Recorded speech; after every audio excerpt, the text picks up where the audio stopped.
இந்த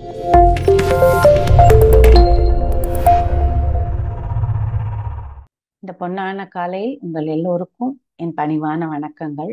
நம்ம உணர்ச்சியை எப்படி பார்த்தோம் அப்படின்னு சொன்னோம். இந்த உணர்ச்சியை நம்ம புரிஞ்சுக்கிட்டோம் நேத்து. அதை சரியாக நம்ம எதுவுமே புரிஞ்சு கொள்ளும் போது அதை நம்ம நல்லபடியாக புரிந்ததை விவரமாக ஒரு ஆழ்ந்த ஒரு நம்பிக்கையோட நம்மளால வாழ்க்கையில கொண்டு வர முடியும்.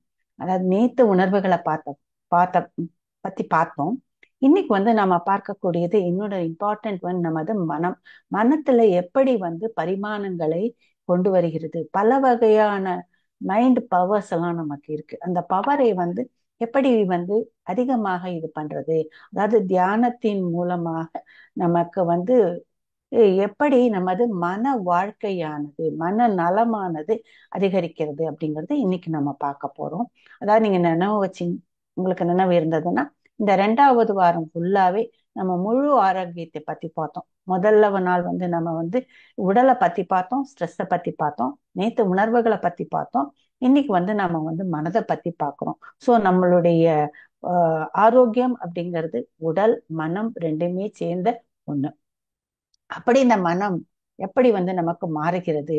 நம்ம சொல்ற நிறைய கான்சென்ட்ரேஷன் எனக்கு அதிகமாயிடுது.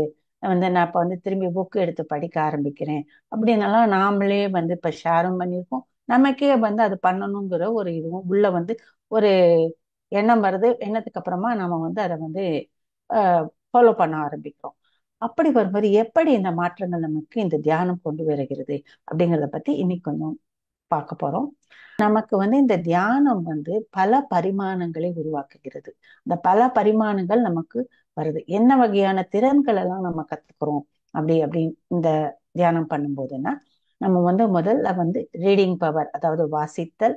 அடுத்தது கற்றல், அதாவது லேர்னிங் பவர். மூணாவது கிரியேட்டிவிட்டி, அதாவது படைப்பாற்றல். நாலாவது எண்ணங்களின் திறன், தாட் பவர். அடுத்தது ஸ்டோரிங் பவர், அதாவது அதை சேமிக்கும் ஒரு திறன். அடுத்தது ஆக்சஸிங் பவர், அதை நம்ம அணுகும் திறன். அதுக்கப்புறமா நமக்கு கான்சன்ட்ரேஷன், அதாவது சிதறாத கவனம், கான்சன்ட்ரேஷன் அண்ட் ஃபோக்கஸ். இதை எல்லாமே நமக்குள்ள அது டெவலப் பண்ணிட்டு கொண்டு வருது. அதாவது நிறைய பேர் நம்ம நான் சொன்ன மாதிரி புக்கை எடுத்து படிக்க ஆரம்பிப்போம். ஏன்னா நாம நம்ம தியானம் பண்ணும்போது நம்ம புக்கை படிக்கிறதும் ஒரு குறிக்கோளாக நம்ம எடுத்துக்கிறது. தியானம் பண்ணணும், நம்ம புக்கை படிக்கணும், அதுக்கப்புறம் மற்றவங்களோட சஜ்ஜன சங்கத்தியா அப்படிங்கிற மாதிரி நாம இந்த தியானம் பண்ணவங்களோட சேர்ந்து ஒரு கூட்டு தியானமும் பண்ணணும். அப்படி பண்ணும்போது நம்ம புஸ்தகத்தை பத்தி அதிகமாக சொல்றோம். நம்மளோட முதல் வாரத்துல கூட ஒரு பெரிய லிஸ்ட் புக்கு கொடுத்துருக்காங்க. இதெல்லாம் வாங்கி நீங்க படித்து பாருங்கள். படித்தா இன்னும் நல்லா நமக்கு ஞானம் வருது மட்டுமல்ல, புரிதலும் வரும். அந்த மாஸ்டர் எப்படி இருக்காங்க, இவங்க என்ன சொல்றாங்கிறதெல்லாம் நமக்கு புரிய ஆரம்பிக்கும். அதனால முதல்ல நம்ம வாசிக்கக்கூடிய ஒண்ண நம்ம கத்துக்கிறோம். ரெண்டாவது, எந்த ஒண்ணுமே புதுசா பண்ணணும், புதிய கோணத்துல பண்ணணும் அப்படிங்கிறதும் நம்ம புதுசு புதுசா ஏதாவது ஒவ்வொரு நாளைக்கு கத்துக்கிறோம். ஏன்னா படிக்கும் போதும் நமக்கு புதிதாக கிடைக்கிறது. அது மட்டும் இல்ல, வேற ஏதாவது நாளைக்கு ஒண்ணு, எனக்கு இன்னைக்கு புது டெக்னிக், சின்னது பெருசுங்கிறது கிடையாது, ஏதோ ஒண்ணு புதுசாக நம்ம பண்ண கற்றுக்கணுங்கிற ஒரு ஆவல் நமக்குள்ள வருது. அந்த ஆவலை நம்ம எடுத்துட்டு போய் படிக்கிறோம். அடுத்தது நமது படைப்பாற்றல். நமது பிரெயின்ல நிறைய கெப்பாசிட்டி இருக்கு. புதுசு புதுசாக எதை ஒன்றும் படைக்கக்கூடிய ஒண்ணு. அந்த படைப்பாற்றலை நம்ம இன்க்ரீஸ் பண்ணிட்டு நம்மளுடைய எண்ணங்கள் நம்ம பார்க்கிறோம். எப்படி ஒரு நெகட்டிவான எண்ணங்கள் நமக்கு ஒரு பேரழிவிக்கக்கூடிய, அதாவது டிசாஸ்டர் தாட்ஸ் எல்லாம் நம்ம கிட்ட இருந்து விளக்கிட்டு அவை எல்லாமே எப்படி பாசிட்டிவ் தாட்டாகவும் ஒரு அற்புதமான எண்ணங்களாகவும் நம்ம மனதுல நம்மளால நிறைக்க முடியும். அதாவது நாம யோசிக்கக்கூடிய விதம் நம்மளை மாத்துது. முதல்ல நம்ம எல்லா எண்ணத்தையும் போட்டு குழப்பிக்கிட்டு இருந்தது போய், இப்ப நமக்கு எந்த எண்ணம் தேவையோ, எது எனக்கு பயனளிக்கும் உண்மை தேவையோ, அந்த மாதிரி ஒரு எண்ணங்களை நாம உருவாக்கிக்கிறதுனால நம்முடைய வாழ்க்கையை பார்க்கக்கூடிய ஒரு கோணம் மாறுதலாக இருக்கு. அதனால தாட் பவரையும் இன்க்ரீஸ் பண்றது. சரி, இதெல்லாம் படிக்கிறோம், கத்துக்கிறோம், ஏதாவது புதுசா கிரியேட் பண்ணணும்னு சொல்லலாம். அதெல்லாம் போய் எங்காரும் ஒரு இடத்துல ஸ்டோர் ஆகணும் இல்லையா? அது எங்காரும் ஒரு இடத்துல ஸ்டோர் ஆனாதான் நம்மளால அதை திரும்பி எடுக்க முடியும். அப்படி அந்த ஸ்டோரிங் பவரும் நமக்கு அதிகமாகிறது. அதாவது லாங் டேர்ம் மெமரி அப்படிங்க சொல்லக்கூடிய இடத்துல அதிகமாக அது வருது.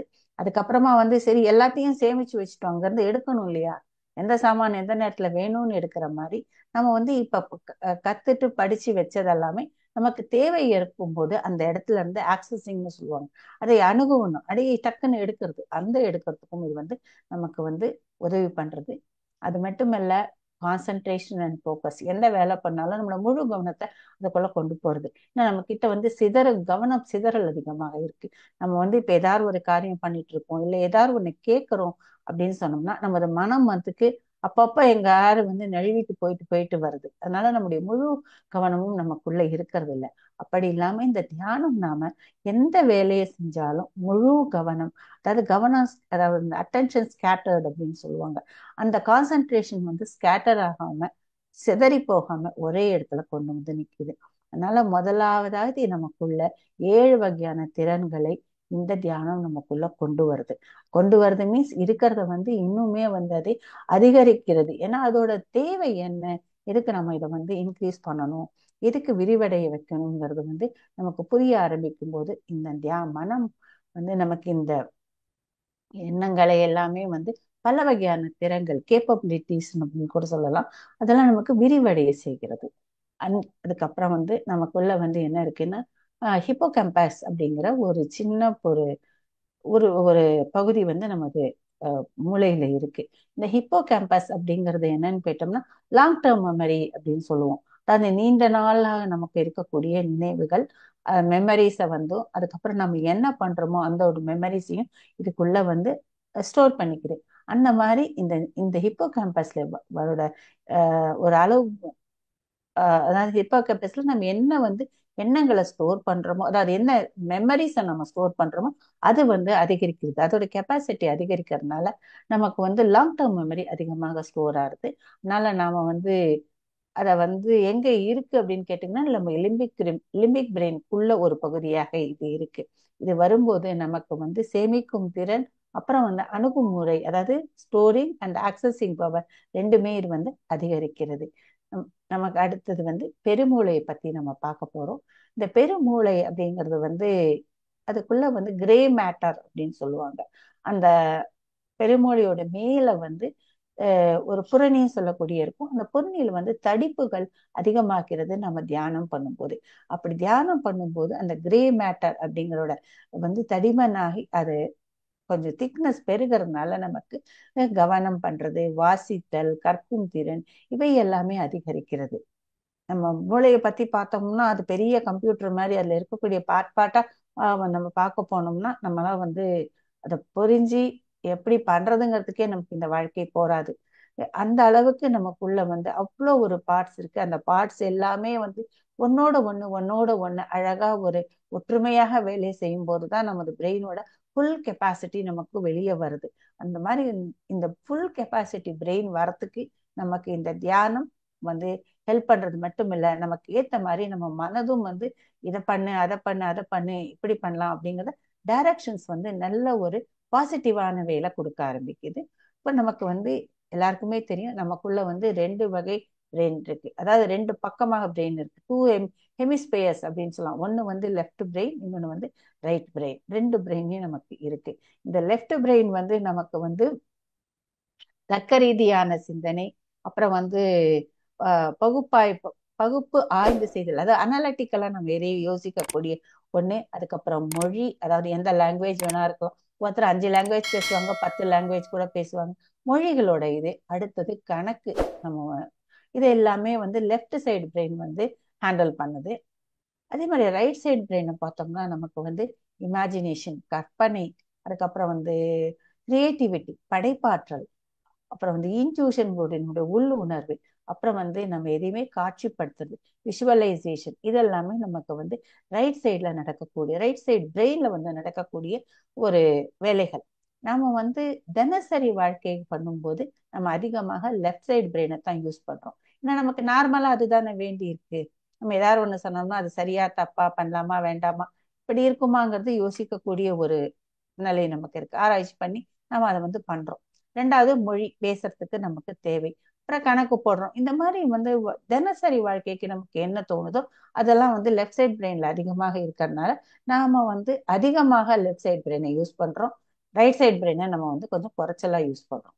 குறைச்சலா யூஸ் பண்ணோம்னா அதுக்குன்னு தனியா டைம் எடுத்து நாம வந்து ஒரு கிரியேட்டிவிட்டி படிப்பாட்டு ஏதாவது ஒண்ணு வந்து நம்ம கிரியேட்டிவா பண்ணணும்னா அதுக்கு தனியா டைம் எடுத்து நம்ம பண்ண வேணும்.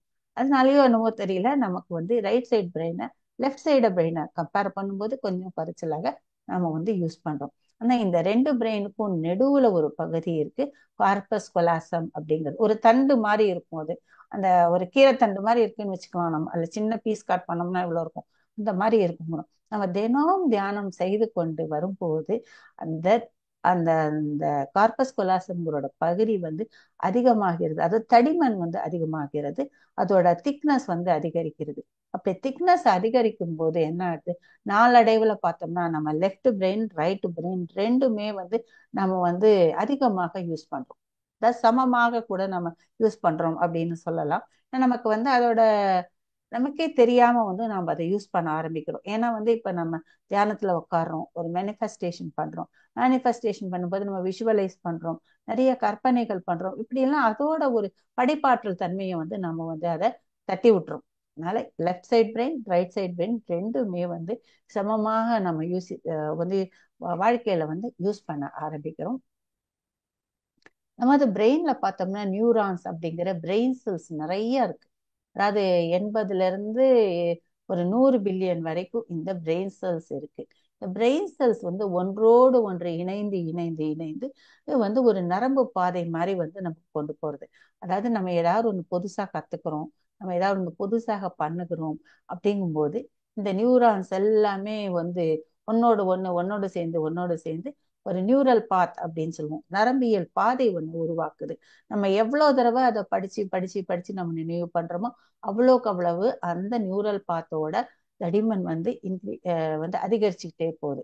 இப்ப புதுசா இன்னைக்கு 2 சமாச்சாரம் கண்டுபிடிச்சோமா, 3 சமாச்சாரம் நம்ம பண்ண ஆரம்பிச்சோமா அப்படிங்கும் போது அதுல 3 நியூரல் பாத் வருது. இந்த நியூரான்கள் எல்லாம் ஒன்றோடு ஒன்று சேர்ந்து இந்த பாதைகளை வந்து அமைச்சு கொடுக்குது. இந்த பாதைகள் வந்து நமக்கு எப்படி இருக்கும் அப்படின்னம்னா, எவ்வளவு நாளைக்கு நம்ம யூஸ் பண்றோமோ அந்த பாதைகள் அந்த நாளைக்கு இருக்கும். அதாவது இப்ப நம்ம 4 மாசம் 6 மாசம் அந்த வந்து நம்ம அந்த எந்த ஒரு வேலை பண்றோமோ அந்த வேலையை நம்ம பண்ணாம விட்டுட்டோம் அப்படின்னு நினைச்சுக்கோங்களேன். அப்ப மெல்ல மெல்ல இந்த நியூரல் பாத்தானது வந்து பிரிஞ்சு போயிடுது. அதுக்குள்ள நியூரான்ஸ் எல்லாமே எப்படி ஒரு கட்டுக்கோப்பா இருக்கோ அது எல்லாமே பிரிஞ்சு போய் தனித்தனியா போயிடுது. திரும்பி நம்ம புதுசா ஏதாவது படிக்கும்போது திரும்பி அந்த நியூரான்ஸ் எல்லாம் சேர்ந்து ஒரு புதிய ஒரு நியூரல் பாத்தை வந்து கொண்டு வருது. அதனால நம்ம வந்து சில சமயம் சொல்றோம், பண்ணிட்டே இருந்தா அது மறந்து போச்சுங்க, எப்படி பண்ணேனே தெரியல அப்படிங்கும்போது இதுதான் அதோட ரகசியம். அதாவது நம்ம பண்ணிக்கிட்டே இருக்க வரைக்கும் அந்த நரம்பியல் பாதை வந்து நல்ல ஃப்ரெஷ்ஷா வேலை பண்ணிக்கிட்டே இருக்கு. நம்ம பண்ணாம கொஞ்ச நாள் விட்டுட்டோம்னா அந்த நரம்பியல் பாதை வந்து கொஞ்சம் கொஞ்சமா வந்து பிரிய ஆரம்பிக்கும் போது நம்ம என்ன பண்ணிட்டு இருக்கோமோ அது வந்து நமக்கு மறந்து போயிடுறது. சில சமயம் திரும்பி நம்ம அதை வந்து பண்ண ஆரம்பிச்சோம் அப்படின்னா இல்ல படிக்க ஆரம்பிச்சோம்னு சொன்னோம்னா நமக்குள்ள இது வந்துடும். எஸ்பெஷலி நமக்கு இந்த ரீடிங் ஹேபிட்ங்கிறது நம்ம எல்லாருக்குமே தெரியும். ஸ்கூல்ல படிச்சோம், காலேஜ்ல படிச்சோம், கொஞ்ச நாளுக்கு அதுக்கப்புறமா கொஞ்ச நாள் நம்ம படிச்சுட்டு இருப்போம். ஆனா வர வர வர வாழ்க்கையில நம்ம போக போக எதுக்குமே நேரம் இல்லைன்னு அந்த ஹேபிட் வந்து நமக்கு விட்டு போகுது. அதே மாதிரி நமக்கு பிடித்தது வந்து இப்போ வந்து ஒரு நடனமோ ஒரு பாட்டு பாடுறதோ இதெல்லாமே கூட நம்ம நாளடைவுல நம்மளை விட்டு போயிடும். ஆனா நம்ம இந்த தியானம் கத்துக்கும் போது அதை கத்துக்கணும்னு ஆர்வம் வரும்போது இந்த மாதிரி வந்து நமக்கு புது நியூரல் பாத்துகள் வரும்போது திரும்பி நம்ம விட்டதெல்லாம் பழைய நம்ம யூஸ் பண்றோம். அது மட்டும் இல்ல, நியூரான்ஸை பத்தி கூட ஒரு ஒரு 30 வருடம் சொல்லலாம். அதான் கொஞ்ச நாளைக்கு முன்னாடி, பல வருடங்களுக்கு முன்னாடி ஒரு கருத்து இருந்தது. அந்த கருத்து பிரகாரம் என்னன்னு கேட்டோம்னா, புதுசா நியூரான்ஸ் எல்லாம் உற்பத்தி ஆகாது, ஒரு வயசு வரைக்கும் தான் உற்பத்தி ஆகும் அப்படின்னு சொல்லிட்டு இருந்தாங்க. ஆனா இப்ப வந்து அது மாறி போச்சு. இந்த நியூரான் எவ்வளவு நமக்குள்ள இருக்கோ அது எவ்வளவு நம்ம ஏதாவது தினம் நம்ம வந்து புதுசா பண்ணிட்டு இருக்கோம் அப்படிங்கும்போது இந்த நியூரான்கள் வந்து ஆக்டிவேஷன், அதாவது ஆக்டிவா இருக்கு. இப்படி ஆக்டிவாக இருக்கும்போது நம்மளாலையும் வந்து புதுசா கத்துக்க முடியும், புது நியூரல் பாத் போட முடியும், நம்ம அது ஞாபக சக்தியும் அதே மாதிரி நல்லதாக இருக்கும். அதனால இந்த ஞாபக சக்தி வந்து நமக்கு தேவையான ஒண்ணுங்கிறதுனால அந்த தேவையான ஒண்ணையும் நம்ம வந்து கொண்டுட்டு வரோம். அது மட்டும் இல்ல, நம்ம வந்து மூளையில இருக்கக்கூடிய சில பகுதிகள் வந்து அந்த நியூரோ ரிஜிடிட்டி அப்படின்னு சொல்லுவாங்க. இந்த நியூரான்ஸ் எல்லாமே செய்யக்கூடிய பாதைகள் எல்லாமே இருக்குல்ல, அது வந்து விரைப்புன்னு சொல்லுவோம். அதாவது நியூரோ ரிஜிடிட்டி அப்படின்னு சொல்லும்போது அது விரைப்பாக இருக்கும். அதை வந்து ஒண்ணுமே பண்ண முடியாது. அப்படி ஸ்டிஃபா இருக்கும். எப்படி ஸ்டிஃபா இருக்கும்? நம்ம புதுசா எதுவுமே கத்துக்கல. பழசையே நம்ம என்ன கத்துட்டு இருக்கோமோ அதுலயே நம்ம வந்து வாழ்ந்துட்டு இருக்கோம். அதுதான் சரி, நான் நினைக்கிறது தான் சரி, எனக்கு இந்த இடத்துலதான் இருக்க பிடிக்கும் இப்படின்னு சொல்லிட்டு நம்ம வந்து ஒரு வட்டத்தை போட்டுட்டு அந்த வட்டத்துக்குள்ளேயே நம்ம வந்து நமது வாழ்க்கையை, தினசரி வாழ்க்கையை நம்ம வாழ்ந்துக்கிட்டே போகும்போது புதுசா எதுவுமே வந்து நமக்குள்ள வரல அப்படின்னு சொன்னோம்னா இந்த நியூரோ ரிஜிடிட்டி அப்படிங்கிறது நமக்குள்ள வந்துடும். அதனால இப்ப யாராவது ஏதாவது புதுமையா சொல்றாங்கன்னு சொன்னாங்க கூட, அதெல்லாம் எனக்கு நம்பிக்கை இல்லப்பா, அதெல்லாம் எனக்கு வந்து பிடிக்காது, அதை வந்து எனக்கு பண்ண முடியாது, எனக்கு வந்து அது தேவையில்லை அப்படின்னு நம்ம டக்குன்னு சொல்லிடுவோம். அதே ஆனா வந்து நியூரோ பிளாஸ்டிசிட்டின்னு இருக்கு. இதுக்கு எதுக்கு சொல்லக்கூடியது நியூரோ பிளாஸ்டிசிட்டி அப்படின்னு சொல்றோம். இந்த நியூரோ பிளாஸ்டிசிட்டிங்கிறது வந்து நம்ம வந்து என்னத்தெல்லாம் புதுசு புதுசாக கத்துக்கிறோமோ அப்போ வந்து அந்த அந்த பகுதி, அந்த நியூரான்ஸோடது வந்து மென்மையாக இருக்கக்கூடியது விரிந்து சுருங்கக்கூடிய அளவு இருக்கு. அதாவது புதுசா இது யாரு கத்துக்கும் போது அந்த நியூரல் பாத்துகள் புதுசா வரும்போது அந்த எதுக்கு தேவையோ, நம்ம எலாஸ்டிக் பேண்ட் சொல்ற மாதிரி அது வந்து அதோட இது வந்து நமக்கு வந்து ஃபிளெக்சிபிளாக இருக்கு. இந்த ஃபிளெக்சிபிளாக இருக்கும்போது தான் நமக்கு நியூரோ பிளாஸ்டிசிட்டி அப்படின்னு சொல்லுவோம். சரி, இந்த ரிஜிடிட்டியும் பிளாஸ்டிசிட்டியும் என்னத்துக்கு பண்றதுக்குன்னு கேட்டோம்னா, நாம வந்து ரிஜிடாக இருக்கும்போது, நியூரோ ரிஜிடிட்டி அந்த விரைப்பில் இருக்கும்போது நாம எந்த ஒரு அஹ், அஹ், பொருளையோ இல்லை எந்த ஒரு கருத்தையோ நம்ம பார்க்கும்போது நம்ம வந்து அதே, நம்ம பாயசம்னு சொல்லிட்டு இருந்தோமோ அதே தான் சொல்லிட்டு இருக்கோம். புதுசாக எதுவும் நான் சொல்ல மாட்டோம். அதாவது இன்சைட் பாக்ஸ் திங்கிங் அப்படின்னு சொல்லுவாங்க. ஒரு பொட்டி விட்டுட்டு அந்த பொட்டிக்குள்ளேயே உட்காந்துட்டு நான் அங்க இருந்தே திங்க் பண்றோம் அப்படின்னு சொல்லிட்டு அது வழியா அந்த 4 சவருக்குள்ள என்ன இருக்கோ அதுக்குள்ள இருக்கிறத நினைச்சுதான் நாம சொல்லக்கூடியதுங்கிறது வந்து வந்து இந்த மாதிரி இன்சைட் பாக்ஸ் திங்கிங் அப்படின்னு சொல்லுவாங்க. ஆனா நியூரோ பிளாஸ்டிசிட்டி புதுசாக நம்ம கத்துட்டு ஏதாவது நம்ம உள்ள தினம் நம்ம புது வகையான உணவு சாப்பிடுற மாதிரி ஏதாவது புதுசா தினம் கத்துட்டு படிச்சுட்டு உள்ள போட்டுட்டு இருந்தோம்னா இந்த நியூரோ பிளாஸ்டிசிட்டி போகும். ஒரு நியூரோ பிளாஸ்டிசிட்டியில போகும்போது வந்து அவுட் ஆஃப் பாக்ஸ் திங்கிங் அப்படின்னு சொல்லுவாங்க. அதாவது இந்த 4 சவத்துக்குள்ள இருந்து எனக்கு தெரிஞ்சதை வச்சு நம்ம முடிவெடுக்காம புதுமையாக நவீனமாக நம்ம வந்து ஏதாவது வந்து யோசிக்க ஆரம்பிப்போம். ஒரு முடிவையும் நம்ம எடுக்க ஆரம்பிக்கும். அதாவது நியூ அப்ரோச் அப்படின்னு சொல்லுவோம். புது அணுகுமுறையை நம்ம யூஸ் பண்ண ஆரம்பிப்போம். அப்படி புது முறை யூஸ் பண்ணும்போது நமது வாழ்க்கையை அணுகக்கூடிய கோணங்கள், வாழ்க்கையை பார்க்கக்கூடிய ஒரு கண்ணோட்டம் எல்லாமே வந்து நமக்கு மாறி ஒரு இன்ட்ரெஸ்டிங்கான ஒரு லைஃபாக நமக்கு வரும். அதே மாதிரி இன்னொரு மெயின் போர்ஷன் ஒரு சின்னது ஒண்ணு இருக்கு நம்ம இதுல, அமிக்டலா அப்படிங்கிற போர்ஷன். இந்த அமிக்டலாங்கிறது வந்து ஒரு சின்ன நம்ம பாதாம்னு சொல்லுங்க ஆல்மண்ட் ஒண்ணு இருக்கும்ல, அந்த ஒரே ஒரு ஆல்மண்டோட சைஸ்ல தான் இருக்கு நமது பிரெயினுக்குள்ள. ஆனா அது வந்து வந்து உணர்ச்சிகளின் மையம், அதாவது வந்து இமோஷனல் சென்டர் அப்படின்னு சொல்லுவோம். நமக்கு எந்த ஒரு இமோஷனும் அது பக்கத்துல அது அந்த அந்த இடத்துல தான் இருக்கு, அந்த சென்டருக்குள்ள இருக்கு. ஆனா ரொம்பவே அதுக்கு பெயர் போனது என்னன்னா பயம். இந்த பயத்தை வந்து அந்த அமிக்டலாங்கிற போர்ஷன் தான் ரெஸ்பான்சிபிள் அப்படின்னு சொல்லுவோம் அதிகமாக. இப்ப வந்து ஒரு நாய் வந்து நம்மளை துரத்தி ஓடிக்கிட்டே வருது, நம்மளை பார்த்து வருது அப்படின்னு சொன்னோம்னா அடுத்த நிமிஷம் நமக்கு உடம்புல பயம் வந்துதான் நாம வந்து அதுல இருந்து ஓட பார்ப்போம். அப்படி உடனே ஏதாவது ஒண்ணு பார்த்த உடனே நமக்கு பயம் அப்படிங்கறத கொண்டு வரக்கூடியது இமீடியட்டா பயத்தை நம்ம மனதுக்குள்ள கிரியேட் பண்றதுங்கிறது இந்த அமிக்டலா அப்படிங்கிற இந்த போர்ஷன். இந்த அமிக்டலா வந்து நம்ம தினசரி தியானம் பண்ணும்போது இந்த அமிக்டலாங்கிறது கொஞ்சம் கொஞ்சமாக சுருங்க ஆரம்பிக்கிறது. இப்படி சுருங்க ஆரம்பிக்கும் போது நமது மனசுல இருக்கக்கூடிய பயங்கள் போயிடுறது. அதான் நிறைய தடவை நம்ம வந்து சொல்லுவோம், இந்த தியானம் கத்துக்கிட்ட பின்னாடி வந்து நான் வந்து பயத்துல இருந்து வெளியே வந்துட்டேன், எனக்கு பயம் குறைந்திருக்கு அப்படின்னு கூட நிறைய பேர் வந்து ஷேர் பண்ணுவாங்க. அதுக்கு காரணம் இந்த அமிக்டலாங்கிற இந்த போர்ஷன் வந்து சின்னதானது ஒன்றுதான். அதனால நம்ம இத்தனை மாற்றங்களை நமது மூளையிலே இந்த தியானம் செய்கிறது. மொத்தத்துல பார்த்தோம்னா நாம இந்த நலமானது வளரும் போது நமக்கு என்ன பார்க்கிறோம், அதாவது நமது டெசிஷன் மேக்கிங், நாம வந்து முடிவெடுக்கும் திறன் வந்து அதிகரிக்கிறது மட்டுமில்லை, என்ன முடிவை எடுக்கிறோமோ அந்த முடிவுல ஒரு தெளிவு இருக்கு.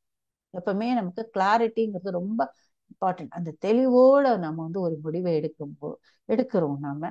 அதனால வந்து நாம தினம் தியானம் பண்ணும்போது எப்படி மைண்ட்ல ஒரு கிளாரிட்டி, ஒரு டெசிஷன் மேக்கிங் பவர் அதிகமாகுதுங்கிறது நம்ம புரிஞ்சுக்க ஆரம்பிச்சுப்போம். சில சமயம் நாமளே கூட இப்ப பார்க்கலாம், இந்த மாதிரி வந்து என்னடா அது புதுசா வந்து நமக்கு புது மாதிரியா அணுகி பார்க்கணுமே, முடிவு எடுக்க பார்க்கணுமே அப்படின்னு நமக்குள்ள மாற்றங்கள் தெரிய ஆரம்பிச்சதுன்னா அது இதுவாகத்தான் நமக்கு இருக்கும். அதாவது இதெல்லாம் மாறும்போது நமது மனம் வந்து ஒரு முதிர்ந்த மனமாக வருது. மெச்சூர்டு மைண்ட் அப்படின்னு சொல்லுவோம். இந்த மெச்சூர்டு மைண்ட் எந்த ஒரு இதையுமே பார்க்கக்கூடிய விதம் வந்து வேறையாக இருக்கும். இப்போ ஒரு நிகழ்வு நிகழ்வாகத்தான் இருக்கும். ஆனா அந்த நிகழ்வுக்கு வந்து நம்ம என்ன ஒரு அர்த்தம் கொடுக்குறோம் அப்படிங்கிறத பார்த்துதான் வந்து நம்மளால வந்து நமக்கு வந்து அது வந்து பாசிட்டிவா நெகட்டிவா பயனுள்ளதா பயனற்றதா அழகா இருக்கா அழகா இல்லையா திருப்தியாக இருக்கா திருப்தியா இல்லையாங்கிறதெல்லாம் நமக்கு தெரிய வருது. அதனால ஒரு ஒரு நிகழ்வுங்கிறது வந்து நியூட்ரலான ஒண்ணு, பாசிட்டிவும் கிடையாது நெகட்டிவும் கிடையாது. ஆனா நான் அதை வந்து எப்படி பார்க்கிறேனோ அதை தான் நான் வந்து அதை புரிஞ்சுக்கிறேன். அதனால இந்த மனமானது மெச்சூர்டாக வரும்போது எந்த ஒரு சந்தர்ப்பத்தையுமோ எந்த ஒரு நிகழ்ச்சியுமே பார்க்கக்கூடிய கோணம் வந்து மாறுகிறது. இப்ப நம்ம ஒரு பிசினஸே பண்ணிட்டு இருக்கோம். பிசினஸ் பண்ணும்போது எக்ஸ்பெக்டட் அளவுக்கு அது போகல, ஏதோ ஒரு சின்ன அளவு ஒரு தொய்வு வந்திருக்கு அப்படின்னு பார்க்கும்போது முதமெல்லாம் பதட்டப்படுவோம். ஐயோ என்னடா அது இந்த மாதிரி ஆயிடுச்சு, எனக்கு போச்சு எல்லாமே, என்னால பண்ணவே முடியாது, நான் அதுக்கெல்லாம் கையால் ஆகாதவன், ஏன் இதை பண்ணேன் அப்படின்னு எல்லாம் நம்ம புலம்பிக்கிட்டு இருக்கோம். அந்த புலம்பல் எல்லாம் போயிடும் இப்போ.